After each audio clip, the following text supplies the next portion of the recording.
The passionate leader. Because leadership without passion is just a title. Meeting, meeting, meeting. We got a class in the garage. Get the squad back living in here. You got an ID bond of a firefighter. It's on island urgent. Transmit a second off.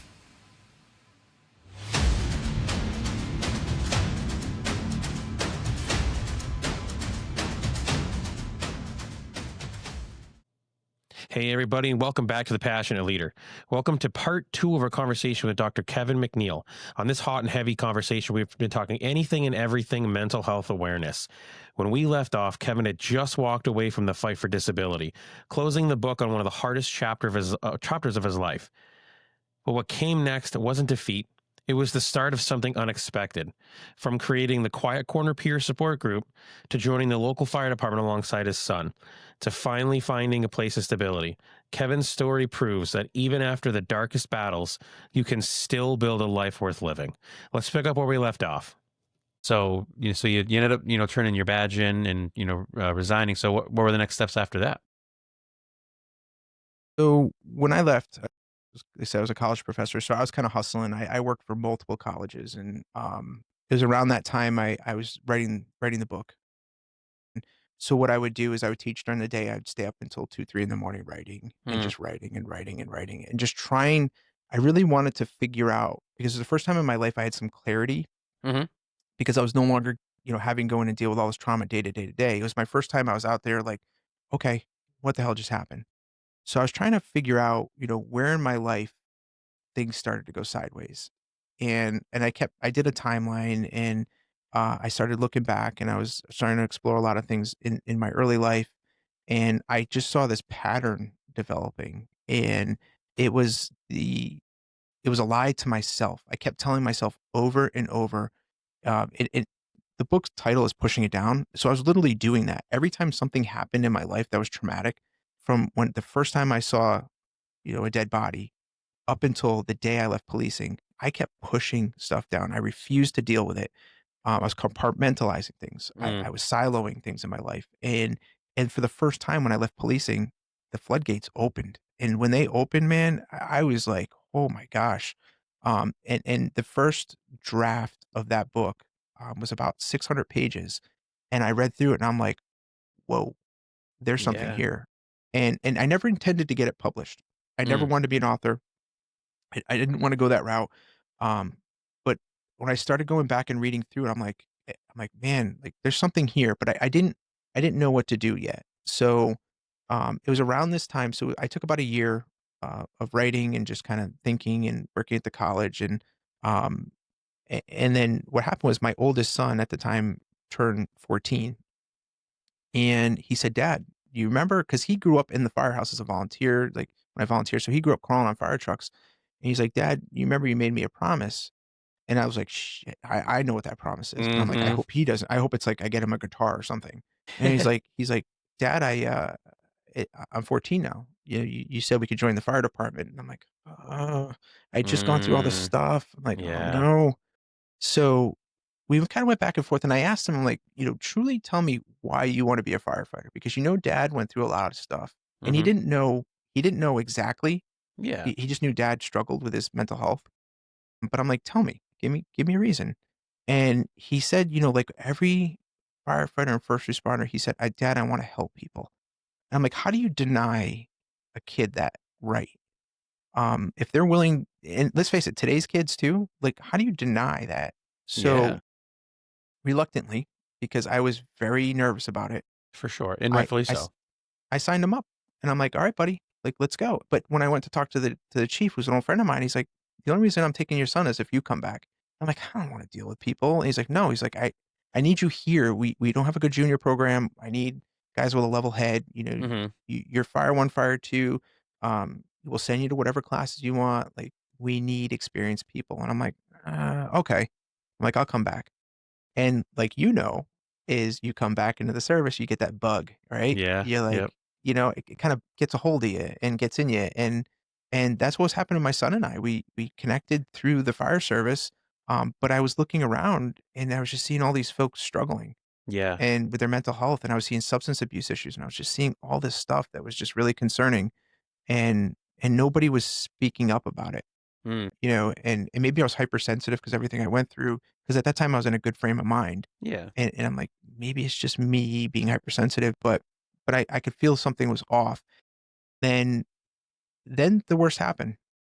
Two bad incidents happened, with my son, and I was like, "Oh, man, I made a bad decision here as a dad, Mhm. a PTSD survivor, like, I made a bad decision." And really, surmised the 2 calls, but one was it was, Thanksgiving Day, and we went, came as a fall victim, so we went to the scene and turned out to be a CPR in progress call. Mhm. And I told him, my son's name is Benny. I'm like, "Benny, stay by the rescue. Dad's gonna handle this." Went in with a couple other EMTs, and we started doing compressions. We ended up saving the guy. And, so it was a save. So he got to actually see a save, which is, as you know, so rare. Super rare. Very, very A rare. and so but I was scared, like, after the call. I mean, it was such a positive experience, but I'm like, "Benny," like, I had to actually have a sit down with him. I'm like, "Just understand, buddy, this is so rare. I've maybe had a half a dozen saves all the times I've Mhm. done CPR. Like, buddy, Yeah. you don't expect this every time." Right. And so he's like, "No, I'm good, dad. I'm good." I'm like, "All right, all right." So I got him in a good place, and I talked to him and talked him through it. My wife stepped in, talked to him, like, we're very open with him. And, then shortly thereafter, and this is, again, when I was still working on the book and I was trying to think maybe I should publish, maybe I shouldn't. So I was kinda like going back and forth.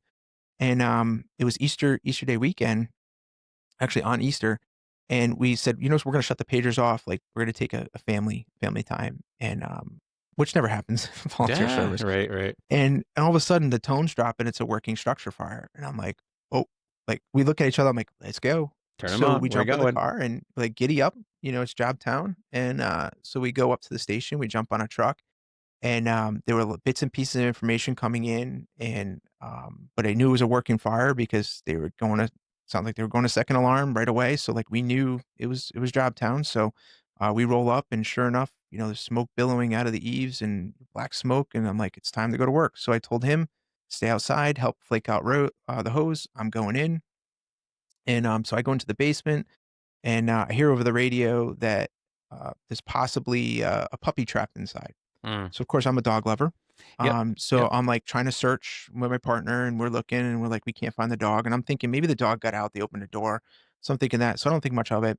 And, so we knocked the fire down. It was actually it dropped down from the first floor into the basement, so we knock it down. We go out, to change bottles, and I come around the corner, and my son is standing there white as a ghost. And I'm like, "Are you okay?" And he's like, "Dad," and he starts crying. He's like, "Dad, Dad." He's like, "I need you." And I'm like, "Okay, what's," and I had no idea what was going on. So I grab him and I bring him over to the engine, and my close friend was there, and we're trying to talk to him. We're like, "Benny, what happened?" He's like, "Dad, I had to do CPR on the dog." And I'm like, "What dog?" And he's like, "The dog they pulled from the fire." I'm like, "Oh my god, buddy." But at that time, I couldn't keep talking to him. I had to get back in the building because we were going to do a second hit on the fire. So I'm like, I talked to my buddy, and I'm like, "Can you take care of him?" And I'm like, "If he's got to call mom, whatever he needs, I will be back. Let me just go hit this fire, and I'll be back again." So we go back in, and, I come out a little bit, like, maybe 15 minutes later. I come out, and Benny is standing in the field. There's a field behind the house, and there's a backhoe there, and there's the family standing around the backhoe, and they're digging a hole. Now Benny, um, is standing at attention with his helmet by his side, watching them bury the dog. Mm. And I'm like, it got me. I got really emotional. I'm like, "Oh my Mhm. god," like, I just put my son through this. So I'm like, I'm thinking about myself when I really shouldn't be, but I'm like, I felt like such a failure. So I go over to Benny, give him a hug, and I'm like, "You okay, buddy?" He's like, "Yeah." He's like, "I just wanna pay my respects to the family." It's a And good he's like, boy. "I wanna," and he did this on his own. And I'm like, first of all, I'm like, "Did you ask the chief? Because the chief's gonna get pissed if he sees this." He's like Sure, he's like, sure. "No, no, no. We're good, we're good." I'm like, "Okay." And I'm like, so we stood there in silence. We watched him, bury the dog. So it was shortly after that event that his mental health started to change, and I got concerned. And I was like, "Crap," like, and it was also around this time, the book was kind of finished, and I was starting to talk openly. I was doing public speaking about it, and going to these events and talking to firefighters and emergency personnel. And I do this class called Spot the Signs, and it's deeply raw, emotional. I get into the worst parts of the stuff I've seen, but I talk Mm. about my experiences. It's basically the book in a speech form. So I'm debating. I'm like, maybe I should bring both my boys to this event because Luke was just joining up to the fire department. Hmm. So now I had both boys in the fire service. I'm like, maybe I should just be honest with him because I never really told him the whole story of what happened in my life. Yeah. Like, maybe I should just bring him to this event. And I'm like, so I talked to my wife, and my wife's like, she's like, it's up to you. She's like, I don't know what you're gonna say because I haven't seen it, but maybe you should. They're old enough. These kids these days grow up a little older. Like, just go for it. So I'm like, all right. So I bring him to this event. It was at the fire school, and it was a big event. A lot of firefighters, a lot of like grizzled, old school dudes with mustaches hanging everywhere. I was like, my people. Love it. Yep. So I bring the boys, and you just look at these two tiny figures just sitting in a crowd in a sea of grizzled firefighters, and they're sitting there. And it was that day that they heard everything filtered. They heard about all my experiences with PTSD. They heard about my s- slowly working into an attempt at harming myself. They heard it all, and they were just like, my my son, my youngest son's a character. He's a funny kid. My oldest son is very emotional, and he comes up to me afterwards. He's like teary eyed and like hugs me. He's like, Dad, I'm so happy to hear that we can share this. And he goes, Dad, I'm struggling. I need help. And I'm like, okay. And it was like right there. I'm like, that's what this is all about. Yeah. The book, the talking openly about it, this TikTok thing that my kids turned me on, like, that's what it's Yeah. about. It's Yep. being honest and raw with people and telling them your story and hoping they can just take a little bit of that and find it in themselves to speak up. To know once you speak up, it's not as scary. But it's just take that first step, man. Like, that's the hardest part is taking that like initial step. I now at this point had you already co-founded the your group, or was it still in the process of getting kind of put together? So that was in October. In December, so it was around this time too. I was I bumped into an old friend of mine from my original firehouse, and he had been doing it like 38 years. He was the chief of a local department, and I bumped into him and at a training, and we started talking about mental health stuff. So we couldn't stop talking about it. Like, we were so excited because we're like, we should do this, we should. And then so when I started doing Spot the Signs, he hosted it at his firehouse. So I was able to do it in my old firehouse, which was amazing That's awesome. experience. And we quickly rekindled our friendship, and like we were like, we need to do something because after I did it at the firehouse, so many people came forward with mental health issues that were Mm, like, we have, and there was no services that we could send them to. sure. So we decided right then, shortly thereafter, we're going to do this nonprofit, and we are going to do something unique in our state.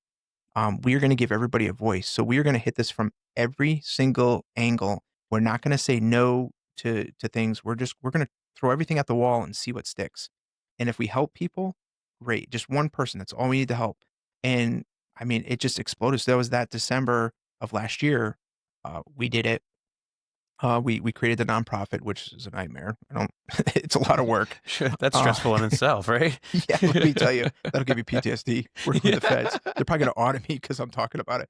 But but we started it, and then what we decided. So Mike's his name. What Mike and I decided very quickly is that we are going to make a team of we're going to have layers, and what those layers are is it's not just going to be firefighters helping firefighters. It's going to be police officers, firefighters, EMS personnel, community members that have some skin in the game in the first responder world. We're going to help military veterans. We're going to have,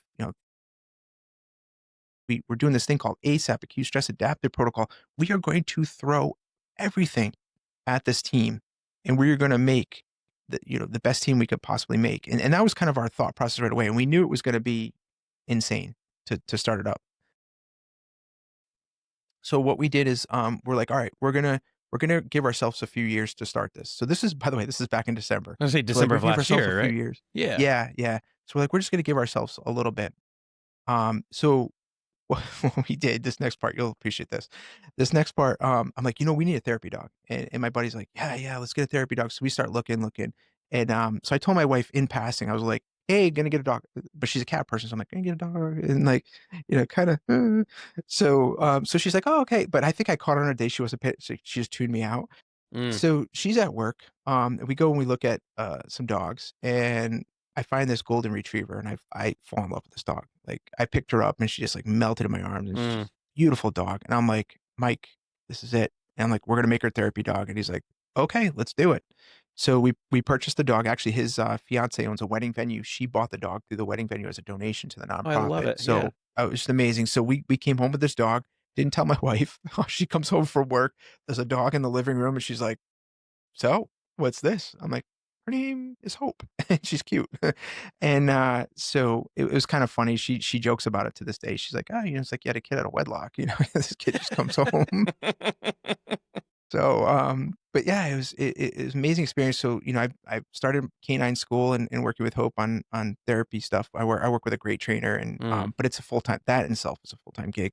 But so we get Hope, and within about 2 weeks of getting Hope, we are starting to get call outs, because people mhm, are hearing about us in the community. So people are calling us and saying, "We had this critical incident. Can you guys come out?" And I'm like, "All right." So I bring Hope out, and it was amazing to see her work the crowd. And she's just a pup in training. She's not certified, but she was working the crowd, and guys were opening up. Like these guys I never thought would open up mm. about their struggles were starting to talk to me, and I'm like, "There's something here." Like, there's something about this dog and there's something about what we're doing. So I'm like, Mike, we got to take it to the next level. We need to start researching, what is innovative? What is out there that can actually make a difference in the first responder? What can we do that will give immediate results? So started doing some research, and I was working with an EMDR doctor from Central Connecticut area, and she had mentioned she's like, "Hey, look into ASAP." She's like, "There's a guy up in Vermont. Sonny's his name. I'll hook you up with him. Like, go talk to him about this ASAP thing." So I'm like, what the hell is ASAP? So I Mm. started researching it, and what ASAP is, it's acute stress adaptive protocol. It's like a EMDR. It's like a subset under EMDR. Now it's not EMDR, but it's like has similar bilateral stimulus stuff and all the stuff from EMDR world. Um, so we're not allowed to call it EMDR. We call it EMDR. The EMDR police are going to come and knock Yeah. at my door. So, so I reach out to Sonny, and Sonny's like, "Yeah, when do you want me to come down? We'll do the training." I'm like, "Cool." I'm like, "You want to train 18 members of our department or of our peer team?" He's like, "Sure." So we set it up. He came down. Best training ever been through. So during that, I had done interesting story. I had done spot the signs the night before we were doing the practicals. So I'd done the Okay. speech. I was all revved up from it, like because I go deep when I talk about this stuff. So I'm all revved up the next day, and I go to sit down and do an ASAP, and I'm like, all right, I'm gonna process something small. I'm not gonna process a major trauma. I'm already like exhausted from last night. So I sit down, and the first thing that pops, because what it is you close your eyes and you kind of pick what you're gonna work on. Okay. The first thing that pops in is one of the most traumatic things I've ever seen in my life. I'm like, shit. I'm What like, the hell, well, man? Little my let's do it. ass. Yeah. Let's giddy up, man. Let's see what we could do. So I went through and I processed it. And up until that point, I was like, kind of, is this really legit? Is this? So I'm like, well, we're gonna give it a big boy to process. So I go through it, and the ASAP takes about 45 minutes, and I break down, I start crying, and I'm like, I feel like I'm not now I'm the president of this group. Like I'm supposed to be the leader. I'm supposed to be the rock, and I'm breaking down in the training. But I'm like, I'm gonna get through this damn trauma. It's been bugging me for 20 years. Like I Yeah. need to get through it. Yep. So I go through it and I come out the other side and I'm all in a fog and I'm like, what the hell just happened to me? Like I'm like, I need to go take a minute. So that was one day. The next day I come back for the training. That night I slept like a baby. The next day it was like a weight lifted off me. And I'm like, Mm. holy shit. I'm like, this works. So I couldn't stop praising Sonny and his team. He has a top-notch team of peer guys. And I'm like, you guys are amazing. I'm like, I want to bring this to Connecticut. We need to figure out how to sell this in our state. And I'm like, we are building a wellness center. You guys can do it out of the wellness center. Like you do all the training. Like I want this the collaboration. So we have set that in motion. And we started working on that. I said we're gonna get a wellness center before we had money for it, Yeah, but yeah. that's me, cart Right. before the horse. Yeah. Yep. So yeah, so all that happens. We start doing ASAP with first responders. We're getting really positive results. We hook in with this EMDR therapist who's phenomenal. So he's working with our team, and we're doing EMDR ASAP. I mean, we're clearing up people's trauma from years and years of trauma. We're clearing it up. We're doing this great job. And then I find out through some friends that the town has a grant you can apply for. It's for opioid money. So that opioid settlement, like those companies that killed all those people. Yeah. Um, I'll probably have a farmer, somebody knocking on my door, but all that settlement money goes to the towns. So what we did as a nonprofit is we put a proposal into the town for $125,000 to cover the wellness center costs and then to hire a program coordinator and to do some ASAP training. So we were going to split that over 125,000. And so what we ended up doing is going in front of the town and we called all our first responders. We put out a call and said, please come support us. And I got to tell you, when I was sitting in the parking lot and my brothers and sisters were showing up, I was getting emotional. I'm like, "Oh my god, like, what just happened?" And this is the you can understand, and you probably seen this in your fire service, but fire departments sometimes don't communicate. So to see them come together for such a beautiful cause and to see the patches together in the same room and everybody standing in solidarity and support and just, there were 2 folks that came forward and talked to the panel about their struggles with mental health and what the peer group's done already, and I'm like, I was so overwhelmed by that night, that I'm like, "I don't even care if we get the funding." I mean, we already accomplished Yeah, you more already and won. we won. Yeah, We you brought already people won. together. And so the board was, the council was kinda giving us a little, heat on some things, and we were going back. It got a little contentious at, during the meeting, about a 90-minute meeting. I felt like I was in a frying pan, but I was like, "I'm not backing down." Like, I'm a survivor. I've been through this stuff. And I told them flat out, I said, "There is some responder somewhere in the US that is committing suicide while we're in here having this conversation. So I wanna hit that home with you folks, is that there is something going on that we can prevent as a peer team." And I just kept hammering them and Good hammering for them. you. Yep. And, I wouldn't back down and, there were budget questions and we just boom, boom, just hammer. And, so they came back and they're like, "Well, we have 166,000 in the fund. We're gonna award you the full 166,000. We know you're asking for 125, but we're gonna give you 166." And I'm like, "What?" That's so amazing, man. I'm like, "What did we just do?" Yeah, so we left that and we left and I'm like, "We actually gotta fulfill what we're promising here. Like, we need to Mhm. rock and roll." So what we ended up doing is, we hired a program, director, which is my wife. The executive board voted on to hire her, because, her experience with not only dealing with somebody with PTSD for 20 years, but her experience in the way that she's very comforting and understanding, we wanted someone in that role. Um, so she started working for the nonprofit and realized very quickly that it's a lot, but she's doing a phenomenal job, and she keeps us all in check. And, at this point, we're in the phase we're getting ready to start construction on the wellness center. I love it. So we got a 2,400 square foot place that we got for free, and we're gonna be, building. So at the wellness center, we're gonna have free, therapy for first responders and military veterans, free EMDR therapy. People will pay absolutely nothing. We're gonna have yoga classes, we're gonna have, music therapy, art therapy. There's gonna be a CrossFit, like, we have a ton of stuff that we are gonna be doing, once we're done with that, and the plan is after that, we're gonna purchase a 100-acre lot and build a wellness retreat and then take it nationally. That's our Ooh. goal. I love, so that actually gets, it's a good transition for the question. Is it right now, are you kind of scaled back to just first responders and military from Connecticut, or are you able to take people from outside of the area too? So we're not prepared for outside quite yet. Once the wellness center is, absolutely. Anybody in Mass, Rhode Island, you come on down. Yeah. The only thing is we don't have overnight accommodations. We have the wellness retreat, we will. So we don't have the accommodations. Doesn't mean, can't do a hotel room or something, um, but the plan is we're gonna be doing a lot out of there, a lot of the out of the box stuff that Mm, we're finding is working. So there's gonna be some studies conducted out of there for the ASAP program. The plan is to get, Sunny to come down and do some stuff, and, do like because he does it up in Vermont. He does a week-long ASAP, sure, where he sure. brings folks in that have trauma and helps them process it and does it as part of his study. And because he wants to get everything, well, it is already accredited, but he wants to make sure that accreditation continues. Yeah. So yeah, the goal is to take it nationally. But it's one of those things, and I'll be honest with you, when we first came out about this back in December, early January, I didn't think in July and August we would be as busy. I mean, we just had one of our most busiest weekends.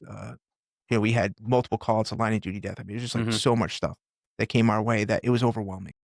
Oh, I can only imagine. One of the things I've always kind of wondered is, when you guys go do, critical incident stress debriefings and stuff like that, what do you do as providers and helpers of the helpers to make sure that, you don't kind of fall back into, for you specifically, to make sure that, you don't take anything, you don't wear it home, I guess is the question. What do people who are part of the group do to kind of make sure that they they remain right on top of stuff.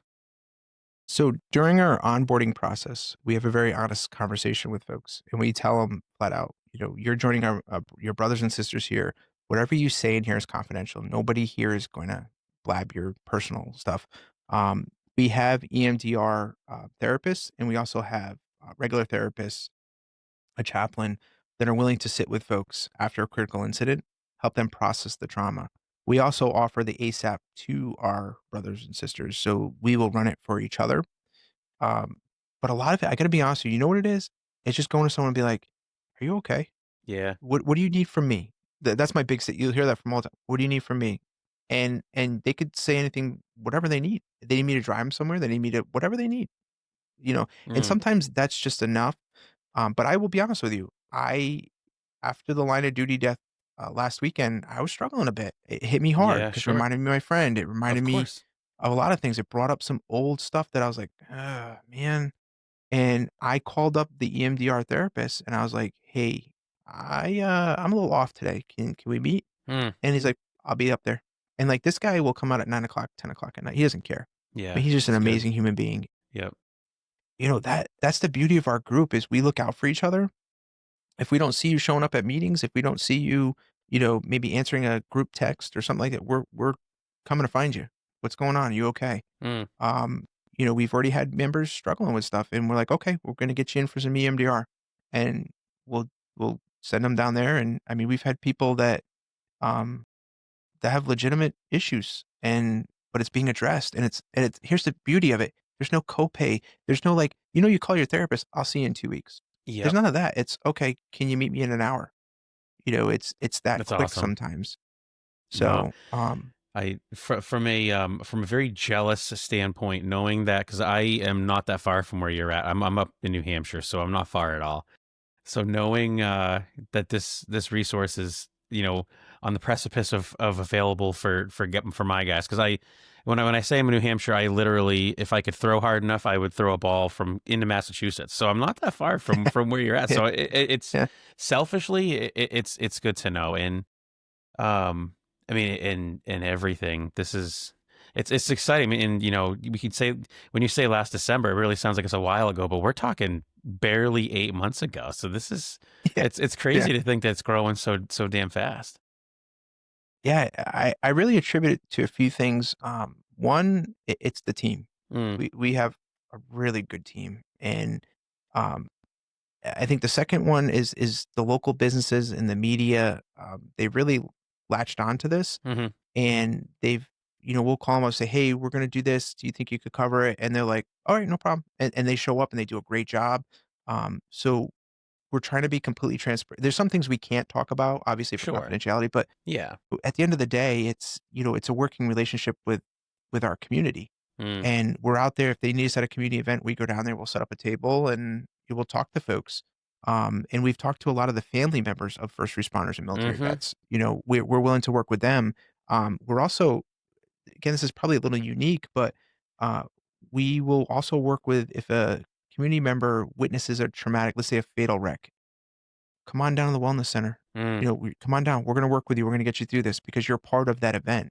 So so again, we're trying to think outside the box with a lot of this stuff. yeah.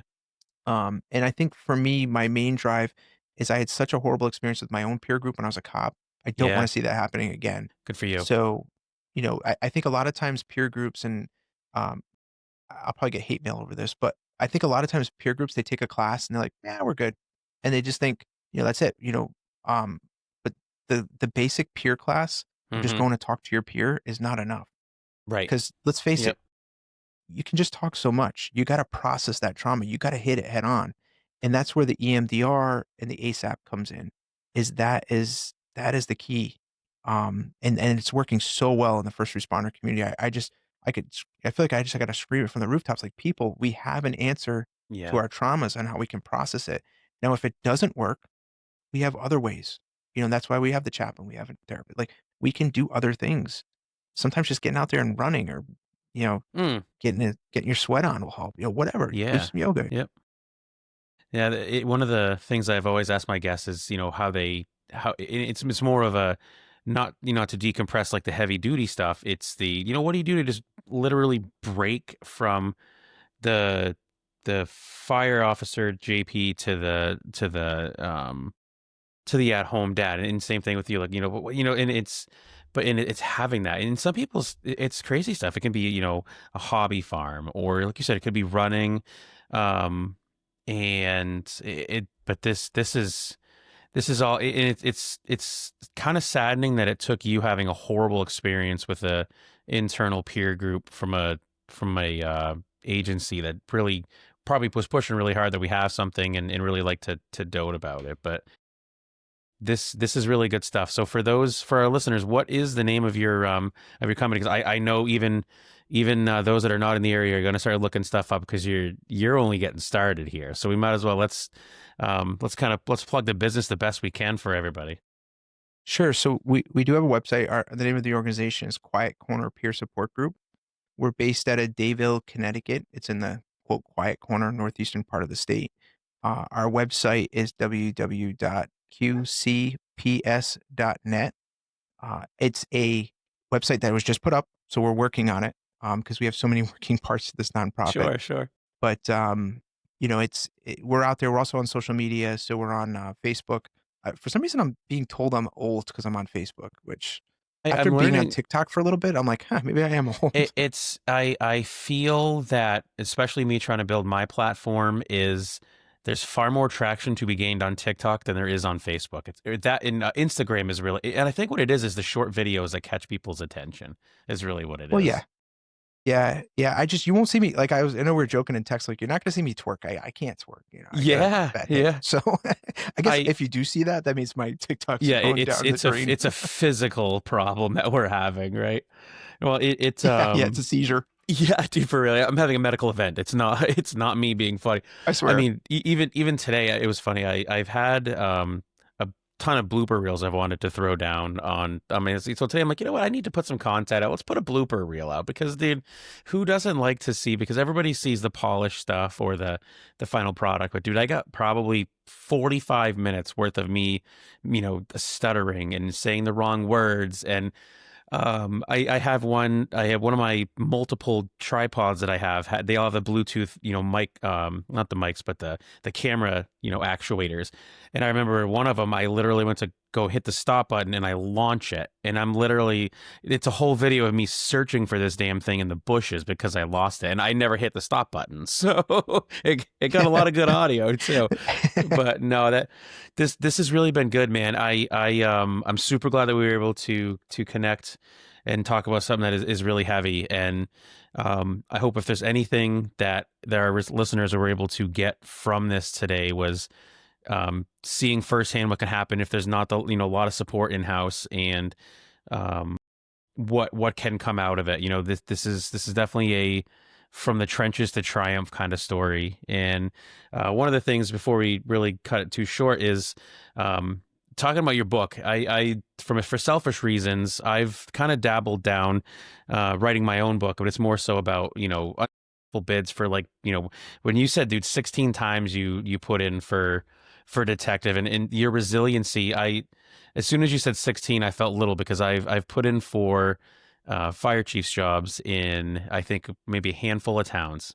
And, a couple of them were like, yeah, please take the job. And a few were like, no. And every one I've taken it like an absolute personal attack. Like, somebody told me that I can't have my kids no more, and stuff like that. So, how hard is as far as when you finally get the book published, where can our viewers find the book? Where's a good place to get it?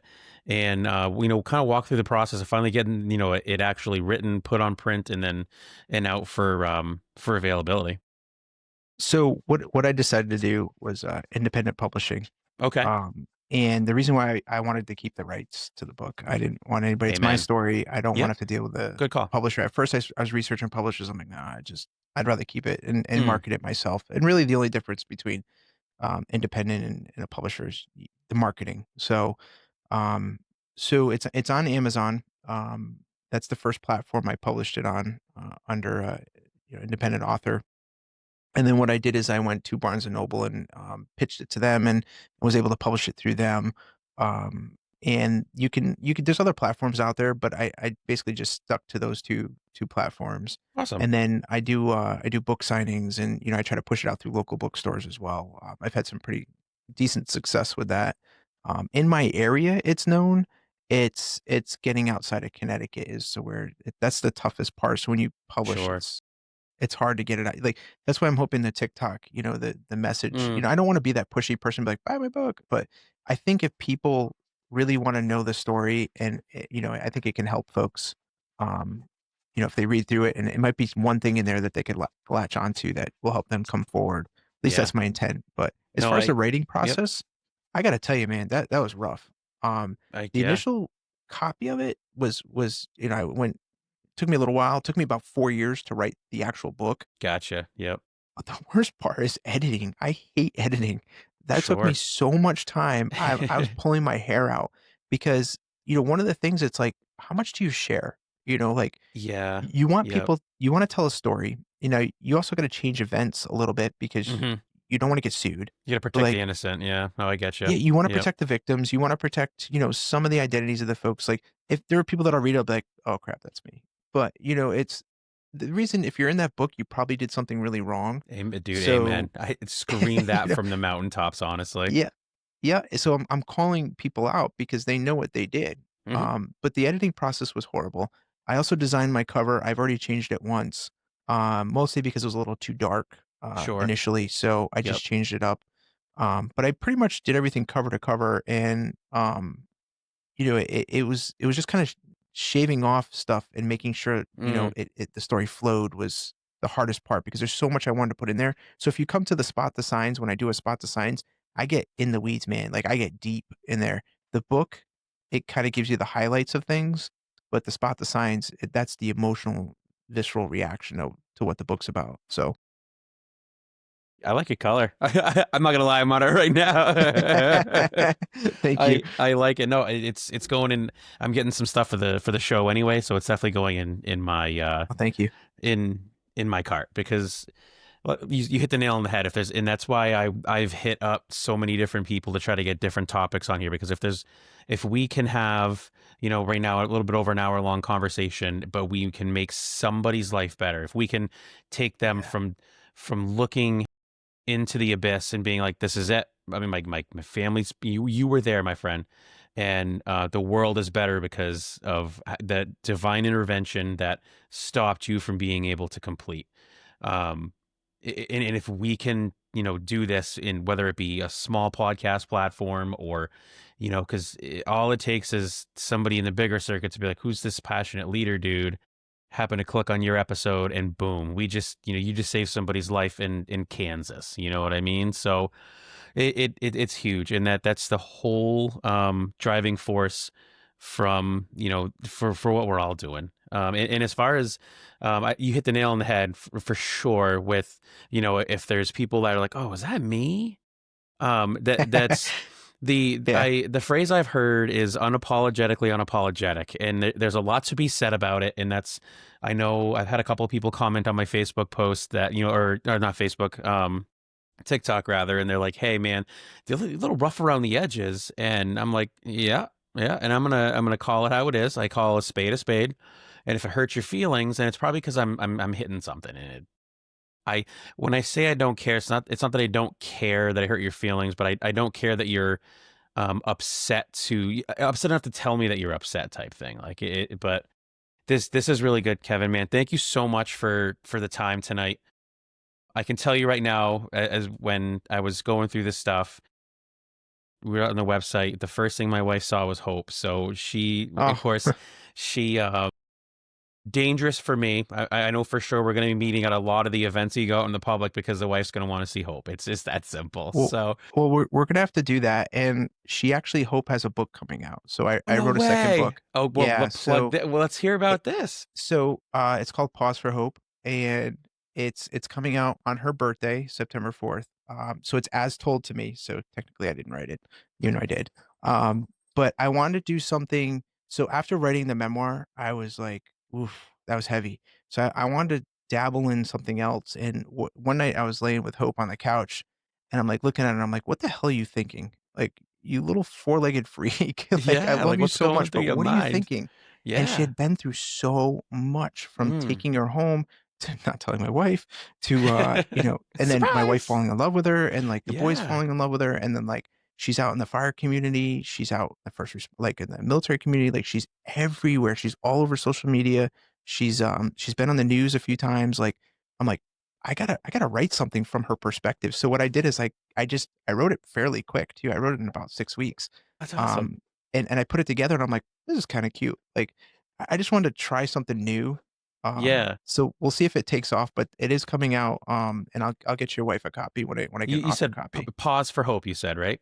Pause for hope. Yeah. Oh, dude, I freaking love well, in It's knowing on that Amazon, so you can find it, you can find the write-up on it on Amazon. It's already out there. it's gonna be like I said, we frequent down that neck of the woods a lot anyway, so we'll be in touch for damn Well, you sure. got my number. Yeah, just let me know, Yeah, man. no. That'd be awesome. And I'm all over the place. So I've been trying to get up to New Hampshire, like Mass, New Hampshire, to do like a spot the signs and trying to do like stuff. But Yeah, it's hard to. I don't know anybody up. Now I do, but I don't you know do anybody now. up there Yeah. to travel. So, Yeah, but my well, team's willing to come with me because now we do spot the signs as part of the team, and there's awesome. 2 other speakers that speak before me. So Okay. we're trying to make it more of a community event. So we're doing a lot of amazing things. So you always have an open invitation down I here. Just appreciate it. No, yeah, don't don't don't, we'll don't be in hesitate. touch for sure because it's something that our area is in need of because every area, and I think that's why you've hitting something so damn good because every area needs this. Every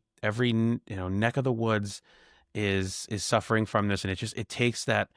And I think with hope, man, people love dogs. Even non-dog lovers love dogs because, and then it gets people to it opens them up. It makes them feel like a child again and willing to speak. And then all of a sudden, before you know it, boom, you're in. And now the business begins.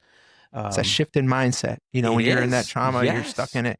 That shift just enough to get you yeah, I love it. over and get the help. So I absolutely love it. Awesome, Kevin. Listen, thank you again so much for getting on the show, guys. This has been a hell of a good conversation with Keven McNeill. There's a lot of good stuff, deep conversation, and anything and everything PTSD. Kevin spilled it all out for you guys. And if he can do it, you can do it. It is okay to not be okay. As always, thank you for spending time with me and the Passionate Leader. If something today hit home, don't just sit with it. You have to share it. Share this with somebody because sharing this episode even to one person might save their life. Act on it. Do something about it. Be the kind of someone, be the kind of leader that someone else is praying for. And as always, guys, remember our creed. Lead with passion, serve with humility, and leave no room for bottom feeders. Until next time, guys, stay safe.